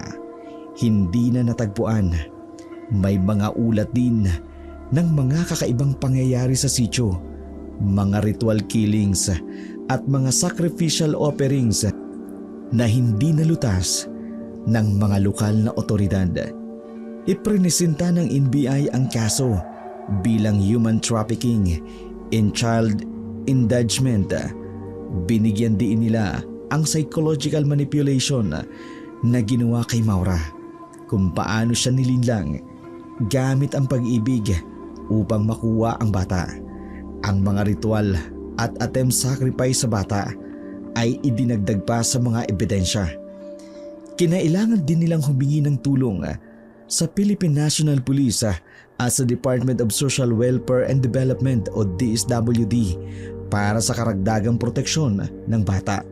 Ang DSWD ang nabigay ng temporary custody order kay Maura, habang ipinagbabawal ang anumang access ni Fred at ng kanyang pamilya sa sanggol. Sa gitna ng investigasyon, lumitaw ang mas malalim na katotohanan. Ang pamilya ni Fred bahagi ng isang mas malawak na kulto na naniniwala sa mga ritual sacrifice.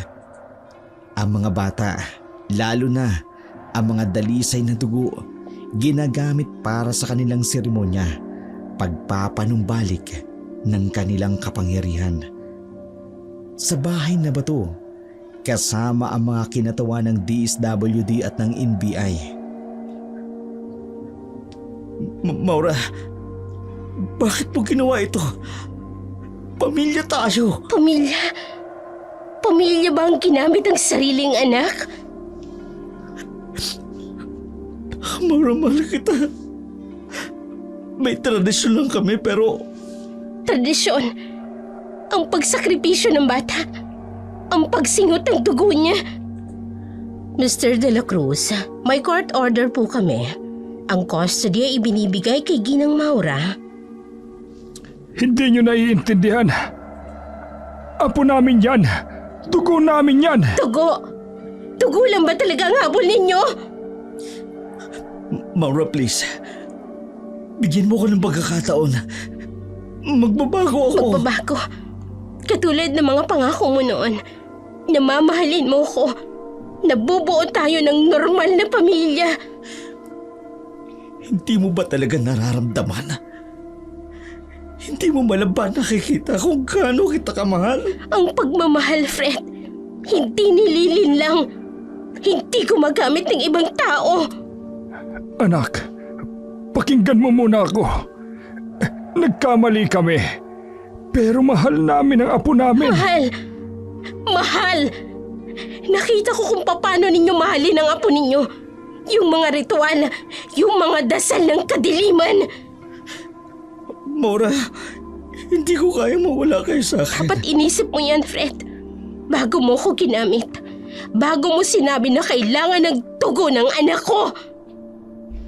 Kung hindi niyo po ibibigay ang bata, kakailanganin namin gumamit ng puwersa.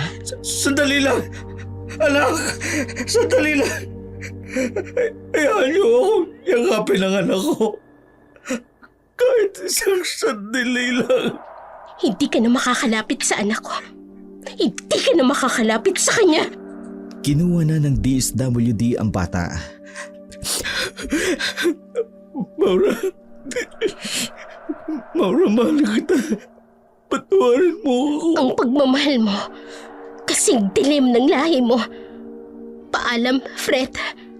Sana mahanap mong liwanag. Habang papalayo sila, umiyak ang bata. Anak ko. Hindi! Hindi ka, Ama. Hindi ka karapat-dapat. Makinig ka, Maura. May dahilan ang lahat. Mamamatay ang aming lahi kung... Dapat lang na mamatay ang lahi ninyo. Mga mamamatay tao. Mga mangkukulam. Maura, kung kailangan lumod ako sa harapan mo. Maura, hindi ako makakatulog. Hindi ako makakakain. Hindi ako makakahinga kung wala kayo. At ako, Fred, paano ako makakatulog kung alam kong ang anak ko ay kasama ng mga halimaw? Paano ako makakakain kung alam kong dugo niya ang habol ninyo?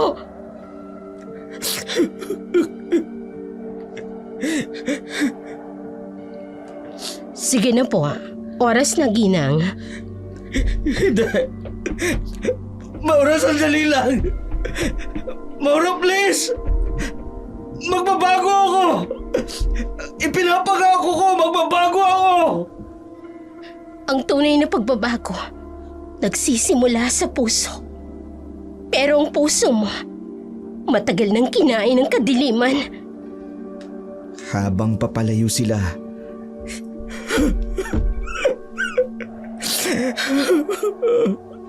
Ano, babalik ka. Babalik kayo. Hindi ko kayang mawala kayo sa akin. sa malamig na hapon na yun, dahan-dahang lumabas si Maura sa malaking bahay na bato. Mahigpit ang yakap sa kanyang anak. Ang mga hakbang niya, mabibigat, ngunit determinado. Habang ang kanyang likuran ay nakaalalay sa kanyang ina. Ang mga kinatawa ng DSWD at NBI nakapalibot sa kanila. Nagsisilbing pananggalang sa anumang maaaring mangyari. Sa balkonahe, nakatayo si Gimo. Ang dating nakatatakot na presensya, ngayon ay isang matandang lalaking wasak ang puso. Tuloy-tuloy ang pagpatak ng kanyang luha habang pinagmamasdan ang kanyang apo na unti-unting lumalayo. Nawala ang dating matinding panganib.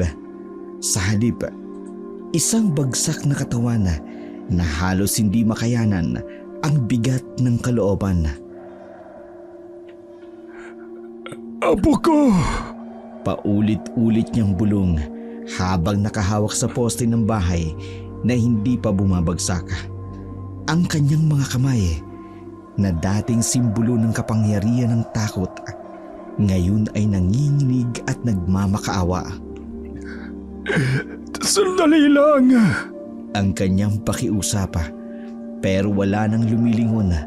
Ang mga NBI agent ay maingat na inilalagay si Maura at ang bata sa sasakyan, habang ang DSWD social workers ay tinitiyak na kompleto ang mga dokumentong kailangan. Sa huling sandali, bago tuluyang isara ang pinto ng sasakyan, narinig pa ang huling hikbi ni Gimo. Isang iyak na hindi nagmumula sa isang makapangyarihang nilalang, kundi isang lolo na nawala ng pagkakataong mahalin ang kanyang apo. Ang dating nakatatakot na bahay ay naging tahimik. Ang mga anino sa dingding ay parabang nawala ng buhay. Habang umaandar ang sasakyan, nakita ni Maura sa salamin ang huling imahe ng dating tahanan. Si Gimo na nakaluhod sa lupa, si Fred na nakatulalang nakaupo sa hagdan, at ang dating makapangyarihang pamilya na ngayon ay tila mga ordinaryong taong nawala ng lahat. Sa kanyang dibdib, ramdam niya ang tibok ng puso ng kanyang anak. Isang tibok na ngayon ay malaya na sa anumang kadilimang nakaraan. Sa pinakamalalim na bahagi ng gabi, patuloy ang kanilang ritual.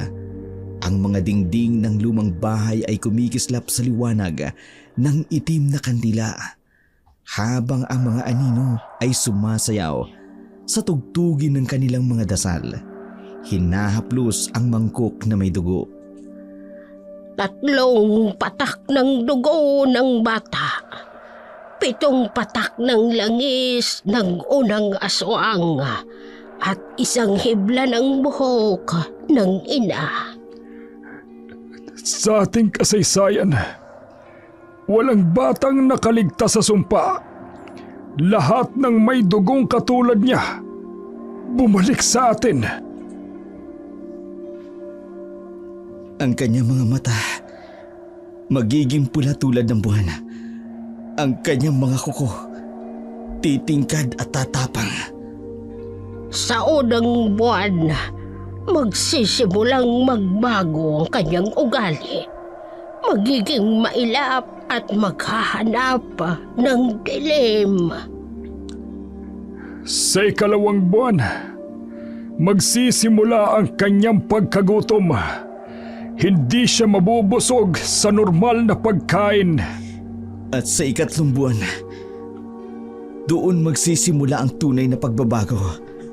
Mararamdaman niya ang tawag ng lahi natin. Oh, mga ninuno ng kadiliman, tanggapin ng bagong dugo. Biglang lumakas ang hangin sa loob ng silid. Tingnan nyo! Tinatanggap ng mga ninuno ang ating handog. Ang mga tanda sa dingding, nagniningning. Ang mga ukit sa dingding, nagsimulang magbago ng kulay. Mula itim hanggang pulang-pula. At sa huling kabilugan, kapag ganap ng pagbabago, Kahit saan siya itago ni Maura, Kahit ilang dasal ang gawin nila, babalik ang aking anak. Sabay-sabay silang tatlo. babalik siya sa atin! Sa labas ng bahay, ang mga puno ay yumanig sa hangin. Mga ibon ng gabi nagsisigawan. Tingnan ninyo, ang dugo sa mangkok, kumukulo. ang mga ninuno tinatanggap ang ating ritual. Maura! Hindi mo alam, pero ang ating anak, sa kadiliman talaga siya nabibilang! Ang kanilang mga matay nagsimulang magbago ng kulay. Sa dingding, ang mga aninoy bumubuo ng imahe ng nakaraan. Ang mga batang nagbago, mga pamilyang nawasak, at ang mga kaluluwa na bumalik sa kanilang angkan. Sa kabilang dako naman, walang kaalam-alam ang pamilya ni Fred na may ginagawang paghahadlang sa kanilang ginagawa. Ang isang alagad ng Diyos, sa gitna ng gabi, biglang nagising ang bata na umiiyak at nanginginig. Anak ko, anong nangyayari? Namumula ang mata ng bata. Nagsisimulang humaba ang mga kuko. Nagsisimula na ang sumpa.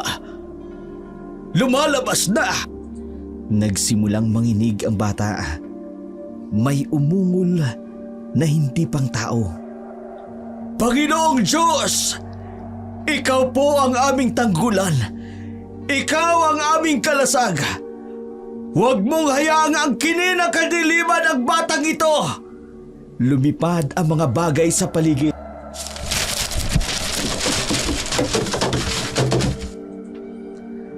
Sa pangalan ng Amang Makapangyarihan, inaalis ko ang lahat ng sumpa, ang bawat patak ng langis ng kasamaan, ang bawat ritual ng kadiliman, alisin!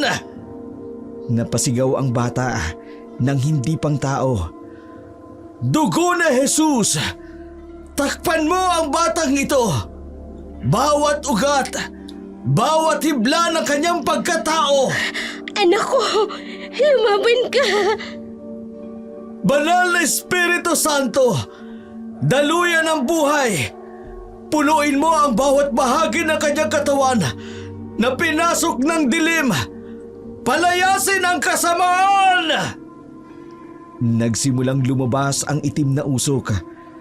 Sa pangalan na Jesus, sinasaway ko ang bawat sumpa, bawat dasal ng kadiliman, bawat ritual ng kasamaan. Masira ka! Mas lumakas ang sigaw ng bata. Lumabas ka! Hindi ang batang ito ang iyong sisidlan. Hindi siya nabibilang sa kadiliman! Nagpatuloy ang panalangin. Panginoong Jesus, ikaw ay nagwagi na sa krus. Ikaw ang sumira ng kapangyarihan ng kamatayan. Sa iyong banal na pangalan, sinasaway ko ang bawat espiritong masama. Lumakas ang hangin sa loob ng simbahan. Ang batang ito'y tinataka ng dugo ni Kristo. Walang kasamaang mananatili. Walang sumpang mag-uugat. Lumabas ka! Biglang tumigil ang bata. Ama naming makapangyarihan, ikaw ang nagbigay ng buhay. Ibalik mo sa liwanag ang batang ito. Hugasan mo ng iyong dugo. Takpan ang iyong pag-ibig. Unti-unting bumalik sa normal ang bata. Sa ngalan ng Ama, ng Anak at ng Espiritu Santo, ang batang ito'y malaya na. Walang kasamaan ang muling makalalapit pa sa kanya. Walang dilim ang muling makapapasok sa kanya. Naging normal ang bata. Tuluyan ang naputol ang sumpa ng mga aswang. Napatunayan ni Maura na ang pananampalataya at ang lakas ng loob ay sapat upang talunin ang kasamaan. Sa bahay na bato, habang umaatungal ang mga aso sa labas. Hindi ito dapat mangyari. Ang mga alulong, naririnig mo ba? Kabiguan! Kabiguan ang hatid nito sa atin! Hindi ko maintindihan. Hindi ito dapat na mangyari. Perpekto ang ritual, ang langis. Bakit hindi nagtagumpay? Ilang salinlahi na natin itong ginagawa. Malakas. Masyadong malakas ang pananampalataya nila. Yung pastor, yung ina, may kakaiba sa kanilang dasal. Hindi ako papayag. Hindi dito dapat matapos ang lahat ng ganito. Anak, wala na tayong magagawa. Mawawala na ang ating lahi. Hindi tay. Susundan ko sila. Fred, Kukunin ko ang anak ko.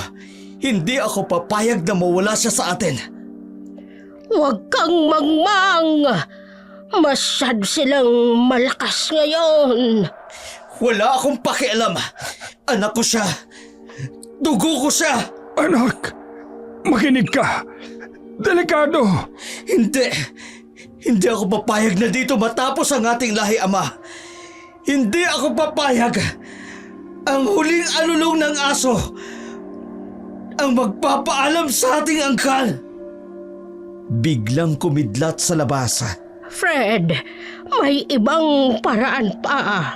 Ang aking anak, ang aking dugo, babalik siya sa atin kahit na anong mangyari. Tuluyan ang lumabas si Fred sa dilim ng gabi habang ang mga aso ay patuloy na umaatungal. Fred! Bumalik ka rito! Hindi mo sila kayang labanan! Itay, ilang saling lahi natin ang pinangangalagaan ng kapangyarihan na ito. Ngunit, hindi mo ba nararamdaman? Humihina tayo. Nawawala na ang ating kapangyarihan. Hindi ako papayag. Ilang daang taon tayong may hawak sa lugar na ito. Ilang salinlahi ng mga bata ang nagbibigay sa atin ng lakas. Anak! Tingnan mo! Tingnan mo ang aking mga kamay! Nawawala na ang ating anyo! Ipinakita ni Gimo ang kanyang mga kamay na unti-unti nang bumabalik sa normal na tao. Ang sumpa ng ating mga ninuno. Nawawala! Hindi ako magiging normal na tao. Hindi ako matutulad sa kanila! Fred! Anak! Wala na tayong magagawa. Masyadong malakas ang kanilang... Tumigil ka! Duwag ka ba, Itay? Tatanggapin mo na lang bang mawala tayong lahat? Bitawan mo ang iyong ama! Hindi! Kayong lahat! Duwag kayong lahat!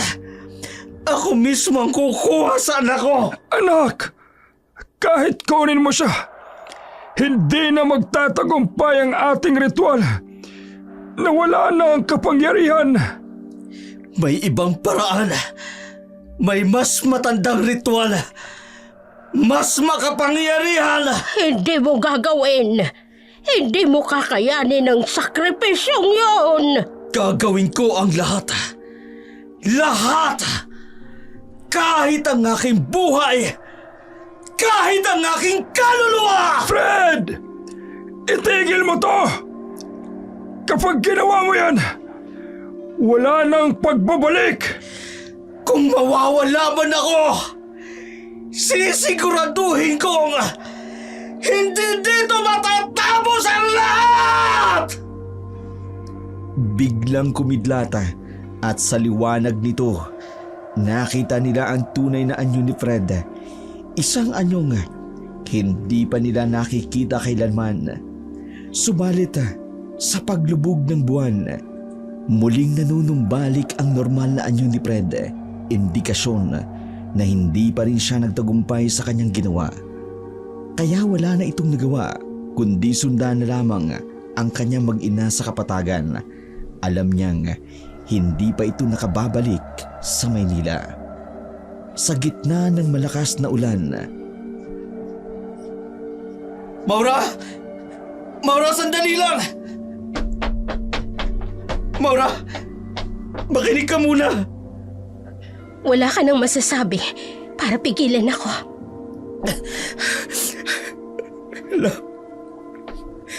Tandaan mo yung gabi sa patahian.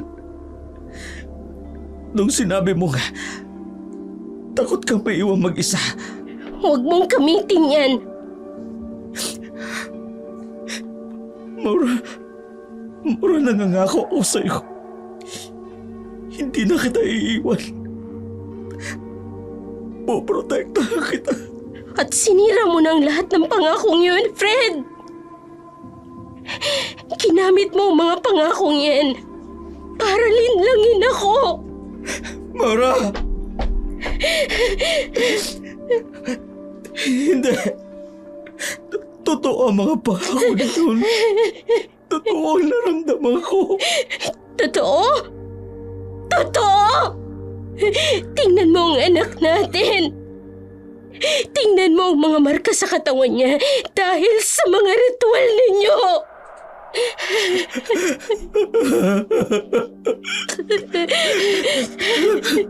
Maura, maawa ka sa akin. Hindi ko kaya mabuhay kung wala kayo sa akin. At kami, paano kami mabubuhay sa dilim? Sa takot? Anak ko! Huwag mong hahawakan ng anak ko! Maura, alam mo, bibigay ko sa'yo ang lahat. Lahat? Fred, ang ibinigay mo sa akin, kasinungalingan. Ginamit mo ang pagmamahal ko. Sa kanilang madamdaming pag-uusapa, biglang kumidlat ng malakas at bumuhos ang malakas na ulan. Pero minahal kita! Higit pa sa sarili ko! Kung totoong mahal mo ko, kung totoong mahal mo ang anak natin, may isang paraan para mapatunayan mo yan. Maura, anong paraan? Piliin mo kami. Piliin mo ang liwanag. Talikurin mo ang pagiging aswang.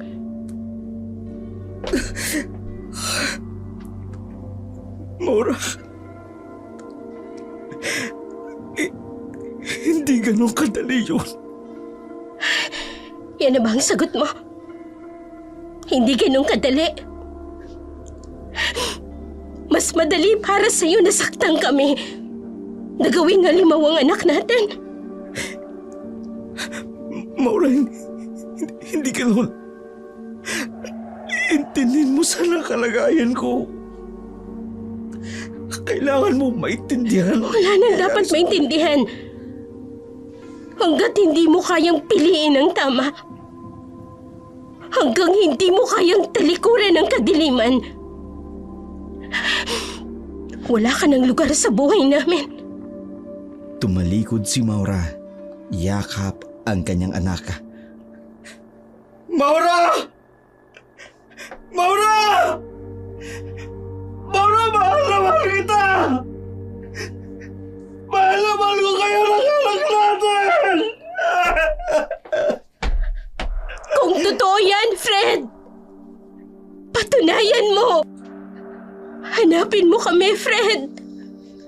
Hanapin mo kami! Sa liwanag! Sa pag-uwi ni Maura sa kanilang tahanan, dala ang kanyang anak na para bang ang mundong dating puno ng dilim unti-unting napapawi. Ang dating takot sa gabi napalitan ng matahimik na pagtulog. Ang dating pangamba sa bawat anino ay naging payapang paghinga. Sa tulong ng kanyang ina at ng pastor, natutunan niyang muling magtiwala, hindi lamang sa iba, kundi maging sa kanyang sarili. Ang mga gabing dating kinatatakutan ay naging sandali ng pagninilay at pasasalamat. Tuwing kabilugan ng buwan, sa halip na matatakot, dinadala niya ang kanyang anak sa hardin. Itinuturo ang kagandahan ng mga bituin. Ang kanyang anak ay lumaki nang walang bakas ng kadiliman. Ang dating marka sa kanyang dibdib ay unti-unting nawala. Parang isang masamang panaginip na naglaho sa umaga. Naging isang masayahing bata ito, puno ng liwanag at pag-asa. Sa kanyang mga mata, walang bakas ng dugong, minsan ay nagbanta sa kanyang kaluluwa. Sa liblib na sityo, ang dating makapangyarihang angka ng mga aswang ay unti-unting nawala. Ang bahay na bato ay naging lugmok na alaala na lamang. Sige mo. Natagpo ang patay isang umaga, isang payapang kamatayan. Walang bakas ng dating sumpa. Ang dating kumadrona ay nawala na parang bula sa hangin. Ang mga ritual at dasal sa dilim ay naging kwentong matatanda na lamang. Si Fred, may mga nagsasabing nakikita pa rin siya sa mga daan sa gabi. Hindi bilang isang nilalang ng dilim, kundi isang taong nawawala sa sariling mga alaala. May mga nagsasabing minsan ay nakikita siyang nakatingin sa malayo. Hawak ang isang lumang larawan, bumubulong na mga pangakong hindi natupad. Ngunit kay Maura, ang bawat umaga isang bagong simula. Ang dating sugat ay naging lakas. Ang dating takot ay naging aral. Sa tuwing tinitingnan niya ang kanyang anak, nakikita niya hindi ang anino ng nakaraan, kundi ang liwanag ng kinabukasan. Sa kanilang bagong tahanan, wala nang lugar para sa dilim. Ang dating mga kandilay na palitan ng liwanag ng pananampalataya. Ang dating mga dasal ng kadiliman, naging pasasalamat sa umaga.